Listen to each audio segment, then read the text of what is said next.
छोटी सी चिड़िया की दृढ़ निश्चय की पंचतंत्र की एक रोचक कहानी हम बचपन से सुनते आ रहे हैं। एक टिटहरी समुद्र के किनारे एक गड्ढे में रहती थी। वहां टिटहरी ने 2 अंडे दिए। सुबह होने पर टिटहरी अपने अंडों को वहीं छोड़कर दाना चुगने निकल गई। शाम को दाना चुगने के बाद जब टिटहरी वापस आई तो उसने देखा कि उसके अंडे वहां नहीं थे। तब उस टिटहरी ने समुंदर से पूछा, समुद्र, मैंने यहाँ अपने 2 अंडे रखे थे, क्या तुमने देखे? समुद्र हंसते हुए बोला, तेरे अंडों का मुझे क्या पता। समुद्र के हंसने से टिटहरी को अंदाजा हो गया कि उसके अंडे समुद्र ने ही चुराए हैं। वह समुद्र से बोली, तुम्हारे अलावा यहाँ और कोई नहीं, इसलिए तुम्हें जरूर पता है कि मेरे अंडे कहाँ हैं। तुमने ही मेरे अंडे चुराए हैं। मुझे मेरे अंडे वापस करो। टिटहरी की ये बात सुनकर समुद्र को हंसी आई और वह अहंकार से बोला, मुझे नहीं पता तुम्हारे अंडे कहाँ हैं। ढूंढ सकती हो तो ढूंढ लो। यह सुनकर टिटहरी गुस्से से बोली, मेरे अंडे वापस करो, नहीं तो मैं पूरे समुद्र का पानी सुखा दूंगी। यह सुनकर समुद्र टिटहरी पर हंसने लगा। टिटहरी गुस्से में एकटक समुद्र को देखने लगी। समुद्र की लहरें आती और जाती, परंतु टिटहरी उसे घूरती रही।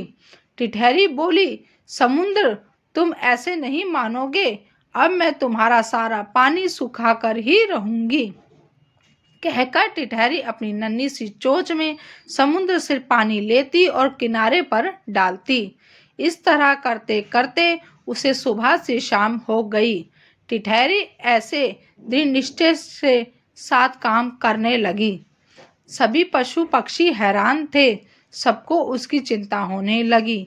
तब सभी पक्षी मिलकर पक्षियों के राजा गरुण देव के पास पहुंचे और उनसे बोले, महाराज, ये नन्ही सी टिटहरी अपनी जिद पर अड़ी है और इतनी विशाल समुद्र का पानी सुखाने का प्रयास कर रही है। यह सुनकर गरुण देव समुद्र तट पर टिटहरी के पास पहुंचे और टिटहरी, क्या हम तुम्हारी कुछ मदद कर दें? हमारी चोंच कुछ बड़ी है। टिटहरी गुस्से में बोली, यह मेरा काम है, मुझे करने दो। गरुण देव भगवान श्री हरि विष्णु के पास गए और उनसे मदद की विनती करने लगे और बोले, प्रभु, आप सृष्टि के रचयिता हैं, अब आप ही कुछ चमत्कार कर सकते हैं। ये नन्ही टिटहरी जिद में आकर समुद्र का पानी सुखाने की ठान बैठी है, जो कि संभव नहीं है। भगवान विष्णु ने देखा कि टिटहरी निरंतर अपने कार्य में लगी है। उसने दृढ़ निश्चय को देखकर प्रसन्न होकर भगवान श्री हरि विष्णु समुद्र देव से पीछे हटकर टिटहरी को उसके अंडे लौटाने को कहा। भगवान विष्णु की आज्ञा अनुसार समुद्र पीछे हटा और टिटहरी ने उनमें से अपने अंडे निकाल लिए और वह खुशी से बोली, देखा, मैंने कर दिखाया। इस कहानी से हमें यह शिक्षा मिलती है कि कोई भी कार्य छोटा या बड़ा नहीं होता। यदि दृढ़ निश्चय कर लें तो असंभव कार्य भी ईश्वर की मदद से पूर्ण होता है। धन्यवाद। अगर आज की हमारी ये कहानी आपको पसंद आई हो तो हमारे चैनल को सब्सक्राइब कीजिए।